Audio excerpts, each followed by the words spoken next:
কিন্তু ওর আখিরাত আছে। কি আছে? তাহলে কয়টা ক্যাটাগরি গেল? এক, দুনিয়া আছে আখিরাত।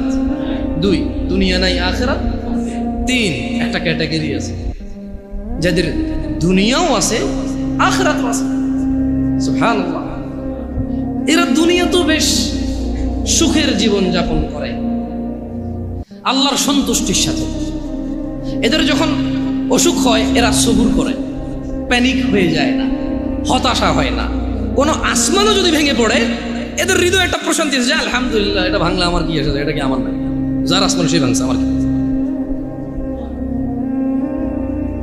যাদের ছেলে একটা মারা গেল, একবারে যুবক, ডাক্তারি পাশ করছে, এই সরকারি চাকরি পেয়ে যেত 2 লাখ টাকা বেতনের, মরে গেছে, এবার যে আলহামদুলিল্লাহ, এটা কি আমার না, আমি তো খালি মানে আমার পিঠের পাঁজর থেকে 1 ফোঁটা পানি বের হয়ে জন্ম আল্লাহকে পৃথিবীতে পাঠাইছে। হ্যাঁ, আমার বৃদ্ধকালে হাতিয়ার হতে পারত। ও তো বাপ হওয়ার আগে মরে গেল, আমি তো বাপ, আলহামদুলিল্লাহ, খুশি থাকে।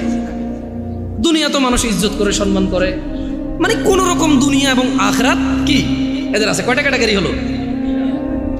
সবচাইতে পরের ক্যাটাগরিটা নিয়ে এমনি আমাকে বললো, জামশেদ তুমি যেই ঘটনা আমাকে শোনালে এটার সাথে এই লাস্টের ক্যাটাগরিটা মেলে, যার দুনিয়াও নাই দুনিয়াও নাই। এরা কারা? মুসলমান, বাপের নাম আব্দুল্লাহ, বাপের নাম আব্দুর রহমান, বাপের নাম মুহাম্মদ আহমেদ, বাপের নাম ইব্রাহিম, ইসমাইল, ইসহাক, ইয়াকুব।